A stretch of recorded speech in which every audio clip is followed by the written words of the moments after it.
이 실로암에는요, 중간에 아주 뜻깊은 사건이 있었어요.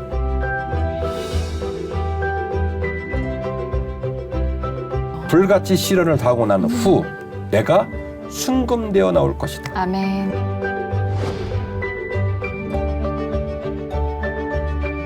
격려해주고 그들을 북돋아줄 수 있는 진한 사랑이 우리한테 필요하겠다.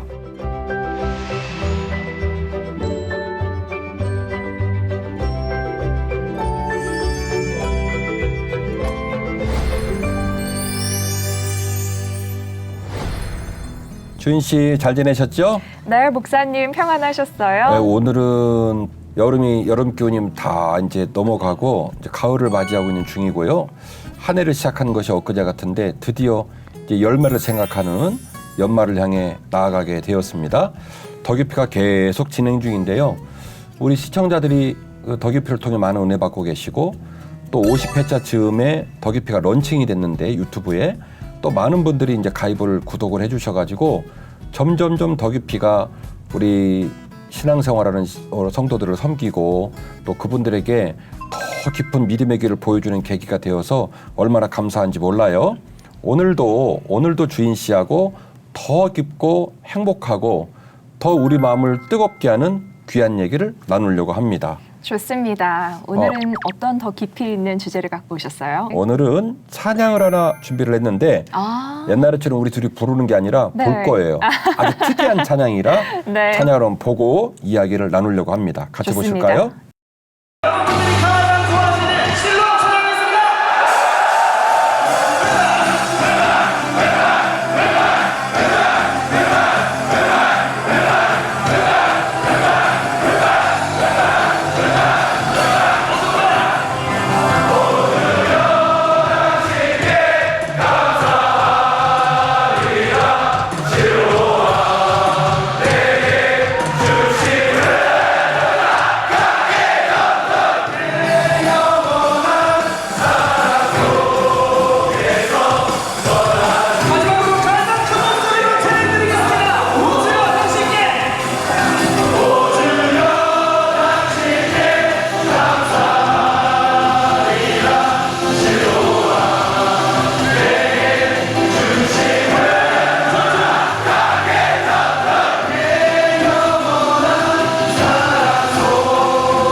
예.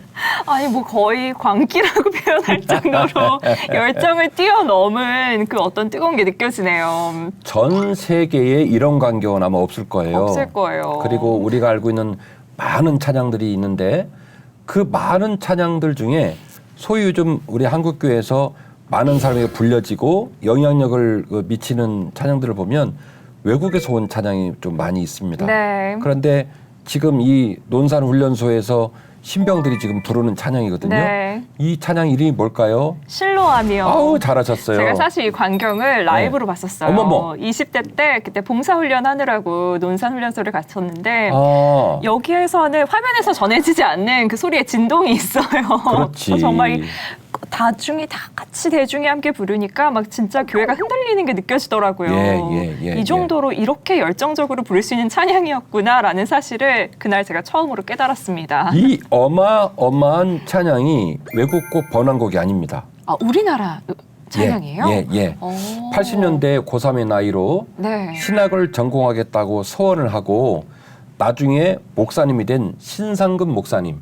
아. 그 신상근 목사님이 작곡 작사한 곡이 실로암이라는 곡이에요. 그렇군요. 벌써 40년 됐어요.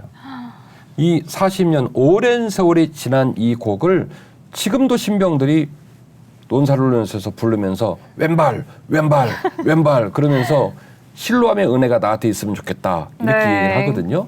그래서 오늘은 실로암 얘기를 해보려고 해요.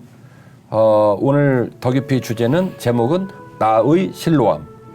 나의 실로암. 제가 오늘 실로암을 다 이제 이야기로 들려주고 나면 우리 두 사람 우리 시청자 여러분께서 나의 실로암이 필요하겠다.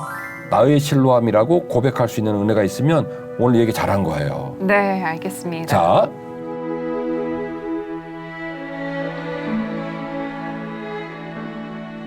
이 실로암은 어떻게 만들어지게 되냐면 BC 721년하고 587년에 북왕국 이스라엘하고 남유다가 망하거든요. 그러니까 그 중간쯤이에요. 701년이니까 네. BC 701년에 남유다의 히스기야 왕 때에 아수르의 사네립이 공격을 자꾸 하니까 네. 그 사네립의 공격에서 백성들을 지키고 그리고 먹고 사는 문제를 해결하기 위해서 기온샘, 예루살렘의 동남쪽에 있는 기온샘에서 성 내부로 수로를 파게 됩니다. 오. 무려 533m 정도 되는 길인데요. 열왕기하 20장 20절, 역대하 32장 4절 30절 말씀을 쭉 살펴보시면 이 해발 636m에 있는 기온샘에서부터 수로를 파가지고 지금 있는 실로암, 이 실로암까지 물을 끌어오게 되는데 이 거리가 533m 정도 돼요. 그렇군요. 그리고 높이 차는 2m 정도 되고 636m에서 2m 낮춘 높이로 533m 정도를 이거 외우느라 힘들었어요. 이렇게 쭉 S자 형태로 파고 들어오는데 이걸 또 꼬불꼬불 S자 형태로 판 이유가 뭐냐면 혹시라도 이 수로가 노출이 돼가지고 적군들이 올 때도 네. 적군들을 막기 위해서 S자 형태로 팠다는 거예요. 어머나, 얼마나 오래 걸렸을까요? 그렇게 오래는 안 걸린 것 같지만 양쪽에서 파가지고 네. 중간에서 만났는데 지금 우리 주인 씨가 굉장히 중요한 질문을 했어요. 주인 씨는 목사님 얼마나 오래 걸렸을까요? 저는 오래 안 걸렸어요. 네. 왜 그럴까? 그 안에 들어있는 암반의 재질 때문입니다. 석회암이에요. 아, 이 석회암은 네. 산소를 만나기 전에는 물러요. 네. 파기가 쉬워. 네. 근데 파가지고 공기가 들어가서 산소를 만나면 딱딱해져요. 그렇구나. 그러니까 다른 재질에 비해서 파기가 쉬워요. 그래서 양쪽에서 파가지고 성 안에다가 샘을 만든 거예요. 그렇군요. 그 샘 이름이 실로암. 실로암입니다. 아. 한번 보겠습니다. 네. 지금 현재의 실로암 모습이에요. 성지순례를 가면 볼 수 있는 모습인데 네. 저렇게 물이 지금도 고여 있습니다. 신기하다. 수로가 굉장히 좁아요. 그 좁은 데로 쭉 물을 끌고 와가지고 이제 그곳에 도달한 물을 실로암이다라고 얘기를 하는 거죠. 네. 자, 그런데 기원을 알고 나니까 이게 좀 심란한 문제가 생긴 거예요. 도대체 논산훈련소에 있는 훈련병들은 저 실로암하고 무슨 연관이 있다고 저 곡을 부를까? 논산훈련소에 있는 훈련병들이 아수르의 후예들일까? 아니면 혹시 히스기야 시대에 그 수로를 팠던 병사들의 후예일까? 아니잖아요. 그렇죠. 아수르와 상관도 없고 히스기야 왕의 후손도 아니고 그때 당시 병사들의 후손도 아닌데 그럼에도 불구하고 우리는 왜 실로암 얘기를 그렇게 좋아하고 찬양으로 만들어서 왼발 그러면서 논산훈련소에서 부를까? 그 이유는 비록 실로암이 아수르와의 이 갈등들 속에서 백성들을 지키기 위해서 히스기야 왕 시절에 기온샘에서 쭉 수로를 만들어서 파온 샘이기는 하지만 이 실로암에는요 중간에 아주 뜻깊은 사건이 있었어요. 이 뜻깊은 사건으로 말미암아 병사들이 부르는 거예요. 그렇군요. 이 뜻깊은 사건을 기념하고 이 뜻깊은 사건의 은혜가 우리에게 있기를 원해서 우리도 부르는 거예요. 네. 그걸 알아야 돼요. 그게 뭐냐면 혹시 아시겠어요? 눈이 떠진 사건 아닌가요? 네. 잘하시네. 예수님께서 이 실로암을 방문하셔서 시각장애인의 눈을 뜨게 한 사건으로 말미암아 맞습니다. 드디어 실로암이 우리한테 매우 중요한 역할을 하게 되었다는 것이죠. 예수께서 길을 가실 때에 날 때부터 맹인된 사람을 보신지라 제자들이 물어 이르되 랍비여 이 사람이 맹인으로 난 것이 누구의 죄로 인함이니이까 자기니이까 그의 부모이니이까 예수께서 대답하시되 이 사람이나 그 부모의 죄로 인한 것이 아니라 그에게서 하나님이 하시는 일을 나타내고자 하심이라 때가 아직 낮음에 나를 보내신 이의 일을 우리가 하여야 하리라 밤이 오리니 그때는 아무도 일할 수 없느니라 내가 세상에 있는 동안에는 세상의 빛이로라. 아멘. 아멘. 자, 주인 씨가 지금 요한복음 9장 1절 이하의 말씀을 읽었는데 네. 이 말씀을 좀 더 섬세하게 봐야 됩니다. 1절은 이렇게 시작합니다. 예수께서 길을 가실 때 날 때부터 맹인된 사람을 봤다. 네. 그러니까 이 사람은 사고로 다친 것도 아니고 날 때부터 시각장애인이 된 거예요. 그쵸. 그래서 이 날 때부터 시각장애인을 보고 제자들이 주님에게 묻습니다. 이 시각장애인을 사랑하고 돌보고 격려할 마음은 일도 없고 오히려 이상한 질문을 해요. 주님, 저 친구 말이에요. 날 때부터 시각장애인인데 문제가 있잖아요. 저 친구 죄를 지은 것 같아요. 그래서 주님, 어떤 죄일까요? 우리가 몰랐지만 자기가 지은 죄일까요?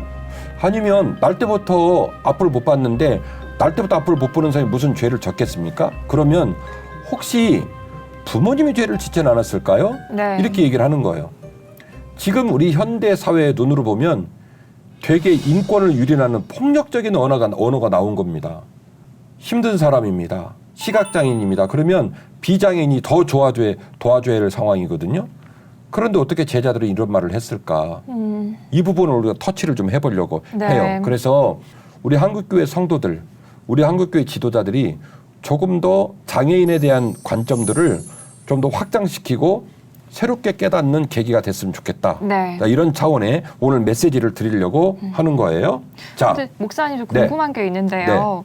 분명히 신명기에서는 이제 그 불순종으로 인한 질병들이 있긴 있었잖아요. 예. 뭐 피부병이라든지 나병 환자 이런 부분이 있었기 때문에 제자들이 그런 질문을 한 게 아닌가 싶은데 우리 주인 씨 대단해. 진짜 대단해. 제자들이 이런 말을 한 것은 네. 제자들의 의식 가운데 유대인들의 의식 가운데 병자는 문제가 있는 사람이야. 병자는 하나님과 관계가 틀어진 사람이야 라고 하는 기인지되어진 학습이 있기 때문에 그런 거예요. 네. 그렇다고 믿고 있는 무슨 근거가 있기 때문에 그런 거죠. 구약 성경의 법전의 영향 때문입니다. 레위기의 이야기와 지금 말씀하신 인용한 본문은 신명기 28장이거든요. 네. 그 28장을 쭉 살펴보시면 그 토라에 순종하지 않았기 때문에 너에게 질병이 있고 너에게 혹 없다면 네 자녀에게 질병이 있다라는 그쵸. 얘기가 쭉 나오게 네. 되는 겁니다. 그러니까 일반적으로 구약적 관점에서 질병으로 말미암아 장애를 앓고 있는 장애인은 그가 사실은 돌봄을 받아야 할 입장인데 하나님께 벌을 받았다라는 혐의를 갖게 되는 거죠. 네. 그 구체적인 예가 누가 있냐면 욥이 그럴 수 있습니다. 네. 욥이 이제 막 그 기왓장으로 몸을 긁을 정도로 질병과 싸우게 되어지잖아요. 네. 친구들이 와가지고 얘기하는 거예요. 처음에는 막 위로를 하다가 맞아요. 왜 이렇게 됐니? 아이고 어떻게 이렇게 얘기를 네. 하다가 친구들이 말하는 거예요. 야 근데 말이다. 네가 말이야 하나님과의 관계가 떳떳하고 하나님이 너를 복줄 만한 일이 있으면 어떻게 너한테 그런 일이 벌어지니? 너 말이야 우리가 못 보던 데에서 죄 지은 것 같아. 너 하나님께 벌 받은 것 같아. 회개해 그러잖아요. 예, 회개해. 네. 이런 얘기가 나오거든요. 역시 욥기에서도 동일한 형태의 혐의를 두고 있는 네. 겁니다. 그래서 첫 번째는 구약의 법전의 영향을 받고 있다는 것. 두 번째는 사회적 편견 문제가 있습니다. 구약 성경이 기록되고 있는 이 시절은 농경 사회입니다. 네. 그럼 농경 사회는 어쨌든 장애를 앓고 있는 장애인은 농사를 짓는 일에 굉장히 불리해요. 그렇죠. 도움이 안 돼. 맞아요. 네. 어쨌든 농사를 열심히 지어서 소출에 나와야 되는데 생산활동에 참여를 할 수가 없습니다. 또 과거에 제가 아브라함 편, 이삭 편, 야곱 편을 얘기할 때도 말을 했지만 그 고대의 족장 시대는 만나면 거의 뭐 상대방을 진멸할 정도로 싸웠단 말이에요. 싸울 때도 장애인들은 병력이 되지 못하는 거예요. 네. 그러니까 농경 사회에도 도움이 되지 않고 전쟁을 치를 때도 도움이 되지 않는 거예요. 그래서 장애를 앓고 있는 사람들에 대한 편견, 그들을 없이 여기는 그런 경향들이 영향을 주고 있다라는 얘기입니다. 네. 이런 근거로 말미암아 교회에서 다소 장애를 앓고 있는 장애인들에게 몹시도 입에 담지 못할 만한 격화시키는 그분들의 삶의 자리를 슬프게 하고 좀 더 홀대하는 그런 단어나 표현이나 그런 정서를 교회들이 많이 갖고 있었던 흔적들이 우리들한테 있습니다. 네. 이제 우리 교회는 달라지고 새로워지고 다시 봐야 돼요.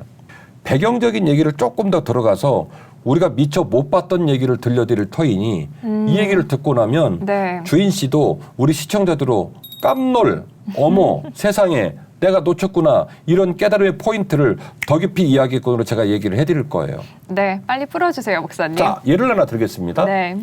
모세가 지금 구약 성경이 장애인에 대해서 되게 부정적인 혐의를 갖고 있다라고 말씀을 드렸습니다만은 놀라운 것은 이 구약 성경에 등장하는 지도자 중에 위대한 지도자의 목록에 들어가는 첫 번째 진짜 위대한 지도자를 말할 때 모세를 뺄 수 있겠어요? 아우, 못 빼죠. 못 빼죠. 네. 모세가 장정만 60만을 끌고 출애굽을 한 어마어마한 리더란 말이에요. 네. 그런데 출애굽기 3장에서 4장 말씀 보시면 모세가 말이죠. 하나님께서 자기 백성들을 출애굽시키라고 얘기를 하는데 감히 모세가 하나님께 못한다고 얘기를 해요. 하나님 저 못합니다. 왜 못한다고 했는지 기억나세요? 말이 어눌한 자라고 그렇죠. 그랬죠. 네. 하나님 저는요 말이 어눌한 사람이에요.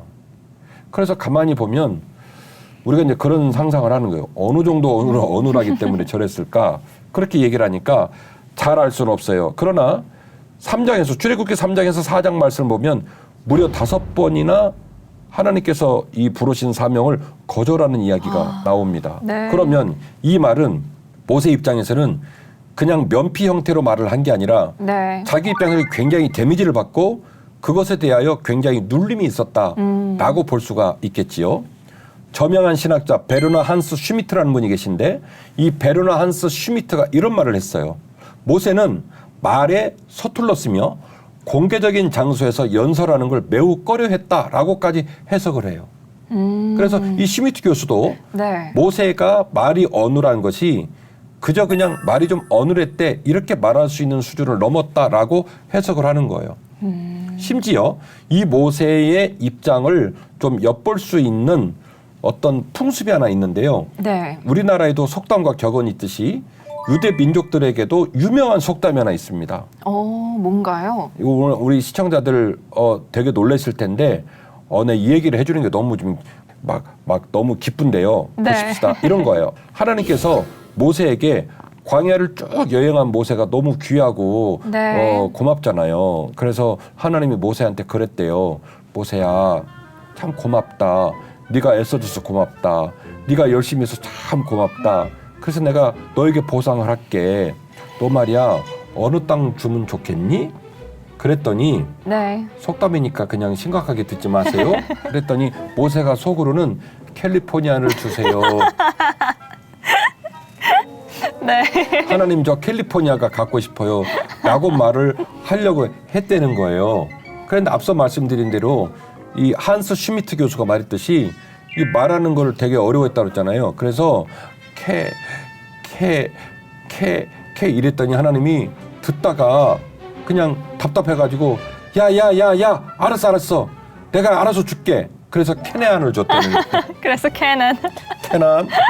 그래서 가나안을 들어가게 된 것이 아마 모세가 말을 더듬고 말하는 걸 어려워해서 하나님께서 캐나안을 주지 않았느냐라고 하는 이 속담을 더 깊이 이야기꾼인 제가 지어낸 게 아니라 유대인들이 이것을 계속 속담으로 전수를 해주고 있다는 거예요. 재밌네요. 유대인들은 우리나라 사람들은 모르지만 유대인들은 이 속담을 다 알아.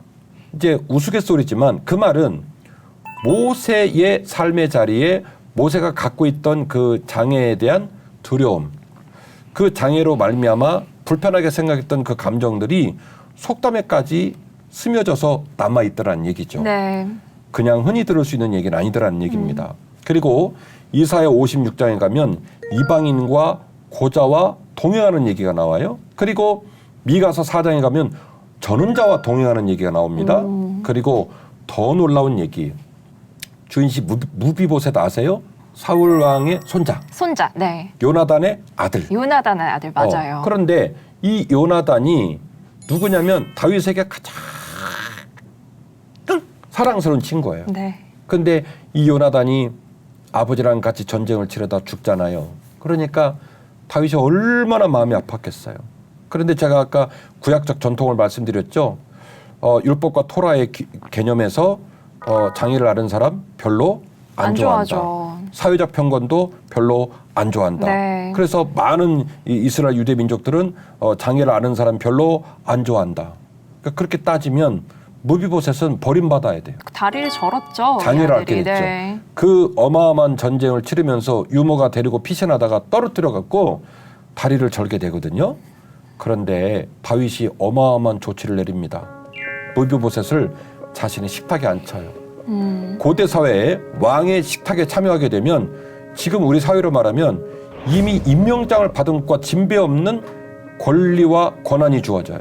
그렇군요. 리더의 반열에 세운 거예요. 다윗이 무비보셋을 데려와라. 그리고 네. 내 식탁에 앉혀라. 그가 장애인이잖아요. 네. 그러면 구약적 전통으로는 함부로 돼야 되잖아요. 그런데 다윗은 그를 몹시 사랑해 줍니다. 그래서 결국 가만히 보면 장애인이라는 통념들, 장애인들이라고 하는 그 무리와 통념에 대한 부분에 대해서 구약이 부정적이고 그것이 결국 율법의 법령적인 관점이나 사회적인 통념적 관점 속에서도 장애인에 대한 인식이 썩 긍정적이거나 혹은 호의적이지 않았던 것은 분명히 맞는 얘기이긴 하지만 더 놀라운 사실은 구약 성경의 면면에 드러나고 있는 일련의 사건들과 이야기들을 들어보면 의외로 많은 장애인들이 등장되고 있고 그 많은 장애인들이 존중을 받았고 그 많은 장애인들이 그 구성원의 일족들로 그들이 인정을 받아 동행하고 돌봄을 받은 얘기를 많이 볼 수가 있다는 얘기죠. 적어도 우리 한국교회가 장애인들에 대해서 좀 더 달라진 시각으로 좀 더 진중하게 좀 더 뜨거운 사랑으로 그리고 네. 장애를 잃고 살아가는 우리 인생의 동료들을 격려해주고 그들을 북돋아줄 수 있는 진한 사랑이 우리한테 필요하겠다. 네. 이 이야기를 꼭 주고 싶었어요.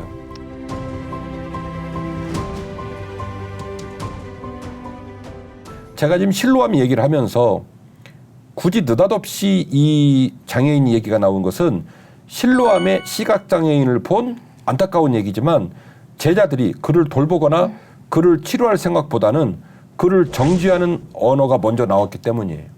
주님에게 묻습니다. 주님, 저 사람이 죄를 지었나요? 아니면 저 사람의 부모님이 죄를 졌나요? 네. 이렇게 얘기를 하고 있더라는 것이죠. 그런데 주님은 말합니다. 아니, 저 사람의 죄도 아니야. 그리고 저 사람의 부모님의 죄도 아니야. 하나님께서는 저 시각장애인을 통해서 하나님이 살아계시고 또 나를 보내셔서 빛된 역할을 감당하는 내 영광, 내 하는 일들을 드러내기 위해서 하나님께서 오늘 이 만남을 주신 것이지 너희들이 말하는 것처럼 본인이 죄를 지었거나 부모님이 죄를 지었다고 말하면 안 된다. 이렇게 얘기를 해요. 빛과 어둠은 참 성경에서 우리에게 유의미한 메시지를 줍니다. 장애인이 뭐가 안 보이는 거예요? 앞이 안 보이는 거죠. 앞이 안 보이죠. 네. 빛이 안 보여요. 네. 그분들은 대낮에도 흑암처럼 어둠의 영역에 있어요. 밤처럼 지내요. 빛과 무관한 삶을 사나요. 장애인은. 그런데 지금 주인 씨가 읽으신 본문의 말씀을 보시면 주님께서 말하기를 내 사명이 무엇이기 때문에 빛이기 때문에 네. 장애인을 눈 띄우게 하고 그러니까 육적인 장애는 보지 못하는 눈이 띄워져야 되겠지만 더 깊이 이전 회차를 통해서 우리가 알고 있지만 눈 뜨고 있는 개아시도 봐요 못 봐요? 못 봐요. 못 보잖아요. 네. 그래서 육신의 눈도 띄워주시고 영의 눈도 띄우시는 주님의 역할을 드러내기 위하여 이 놀라운 광경이 펼쳐졌다. 이 얘기를 아멘. 하고 있는 겁니다. 그래서 나의 실로암이란 주제로 더 깊이를 하면서 제가 우리 시청자들에게 말하고 싶은 것은 고난보다도 주님을 아는 것이 훨씬 더 중요하다는 거예요. 아멘. 한 번 더요. 고난보다도 고난보다 주님을 정확히 아는 아는 것이 훨씬 중요하다. 아멘. 이 앞을 못 보는 시각장애인이 고난을 받고 어려움을 겪고 있는 것처럼 우리네 인생에도 그런 일이 많거든요. 우리네 인생에도 그런 시련이 많거든요. 그래서 시련을 당했을 때, 고난을 당했을 때 이 시련이 어디서 왔나, 이 고난이 어디서 왔나 여기에 함몰되기 시작하면 답을 못 찾아요. 그렇죠. 네. 오늘 제자들 답 찾았어요? 못 찾았어요? 못 찾았죠. 못 찾았잖아요. 네. 주님이 말하잖아요. 아니, 너희들이 물어본 건 질문부터 틀렸어. 우리가 우리의 삶의 자리에 많은 시련을 만날 때마다 아우성을 치고 나름대로 길을 내고 나름대로 답을 찾으려고 몸부림을 치는데 더 깊이 이야기꾼으로 해주고 싶은 이야기는 고난을 당했을 때, 시련 앞에 섰을 때 우리들의 이 세치역 끝에 있는 여러 가지 말로 머릿속에 있는 논리와 판단으로 내 삶을 다 숫자로 계산하고 분석해보고 답을 내려고 하는 교만보다는 주님을 정확히 아는 것이 훨씬 더 중요하다는 거예요. 아멘. 이 메시지가 시청자들에게 들려줬으면 좋겠어요. 아멘. 오늘 본문에 등장된 제자들의 교만과 어리석음이 우리의 어리석음은 아닐까. 자꾸 판단하는 거예요. 성도를 보면서, 우리 집을 보면서, 우리 남편을 보면서, 우리 아들을 보면서 우리가 그렇게 판단하고 있지는 않을까. 고난과 환난은 모든 신자와 모든 인생을 살아가는 사람의 슬픔이에요. 관심사예요. 그래서 피하고 싶고 벗어나고 싶고 원인을 알고 싶고 그 원인을 알아서 내 스스로 해결하고 싶고 그렇죠. 그래서 막 안달이 나 있는 거예요. 그럼요. 누구를 만나야 될까? 어디를 가야 될까? 그런단 말이죠. 그러나 우리는 피조물이고 태생상 죄인이고 고난을 당했지만 슬픔의 땅에 섰지만 그 이유도 알 수 없고 그 답도 알 수 없는 유한한 존재들입니다. 그래서 신앙이 중요한 건 그때에 우리가 주님을 정확하게 아는 게 중요해요. 그러면 거기서 길이 보이고 거기서 답이 나타납니다. 아멘.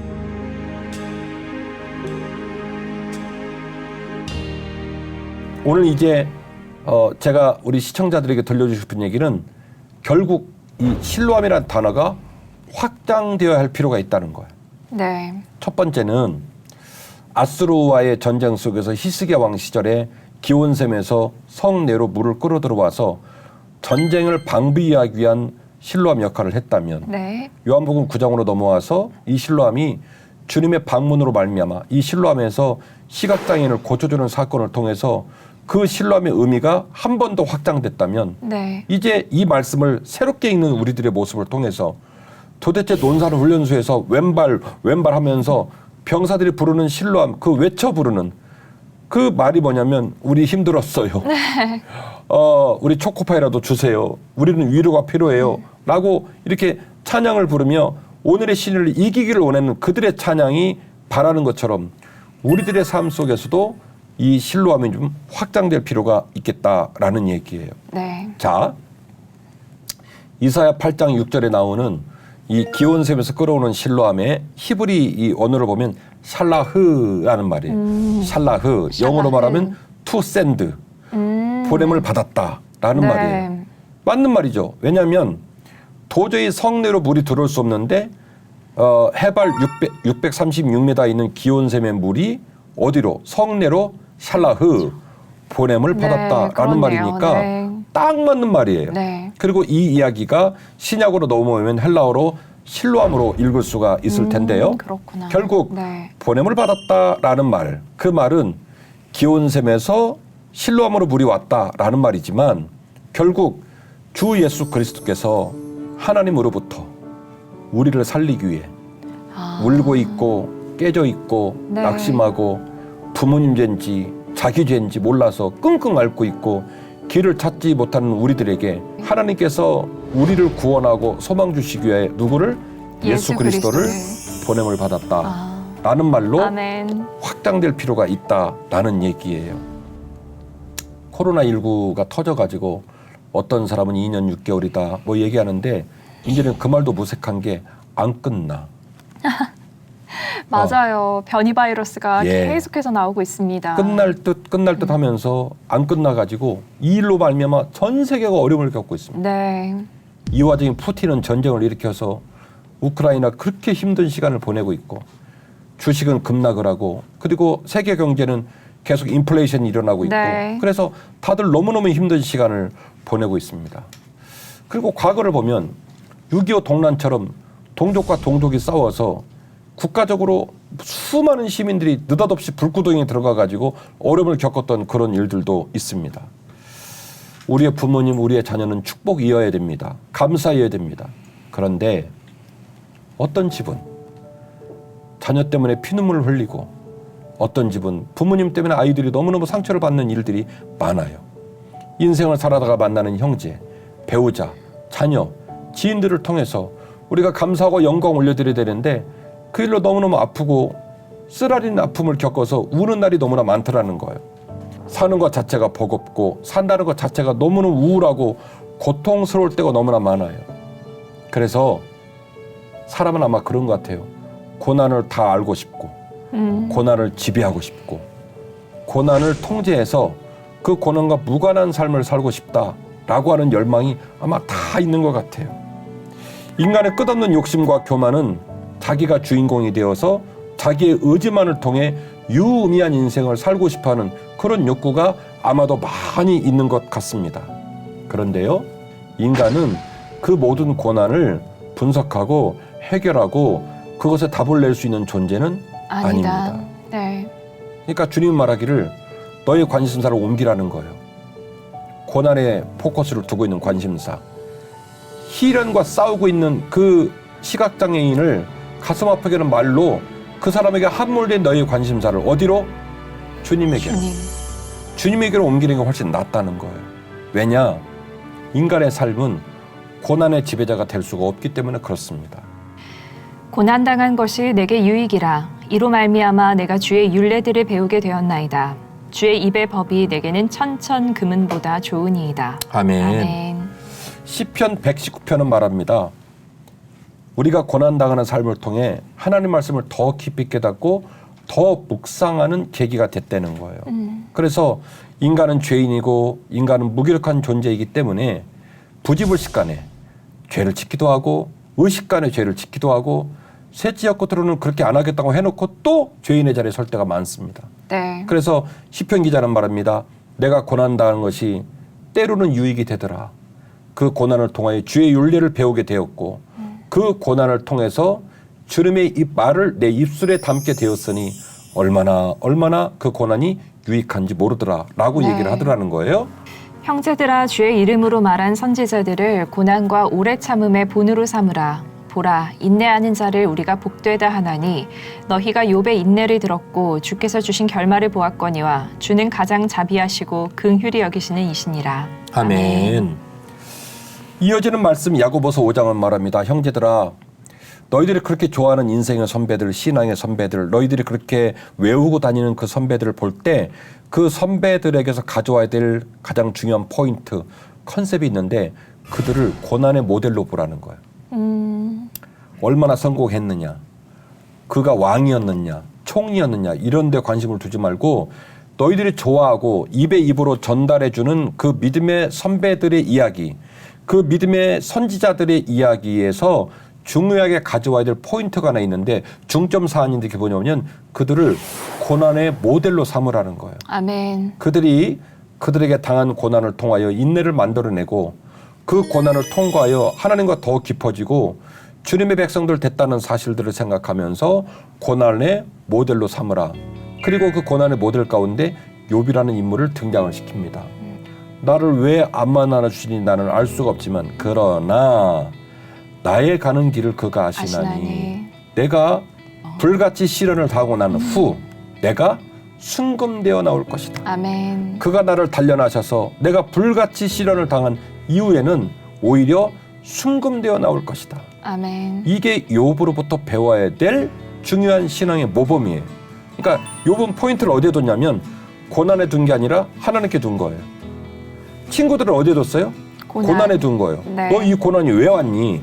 왜 안 끝나니? 얘기를 하는데 욥이 명언을 한 거예요. 나도 몰라 임마. 친구들이 하도 말하니까 나도 몰라 라고 얘기하고 그러나 나의 가는 길을 그가 아시나니 그가 나를 단련하신 후에 내가 연단을 당하고 난 후에 순금되어 나올 것이다. 아멘. 왜? 나는 모르겠지만 내가 잘하는 것은 나를 사랑하시는 하나님을 잘 안다. 그래서 욥이야말로 그 고난의 자리에서 고난을 보지 않고 어디를 봤냐면 하나님 본 거예요. 네. 우리가 오늘 요한복음 9장 사건을 통해서 그야말로 샬라흐 보냄을 받았다. 백성들을 향하여 하나님으로 말미암아 보냄을 받아 이 아이의 죄가 아니야. 이 아이의 부모님 죄가 아니냐. 하나님 아버지께서 내가 너희들한테 뭐 하는 사람인지를 보여주기 위해서 이 상황을 만든 거야. 그래서 실로암에서 그 시각장애인의 평생의 눈물인 아픔을 고쳐주셔서 노인받게 하셨습니다.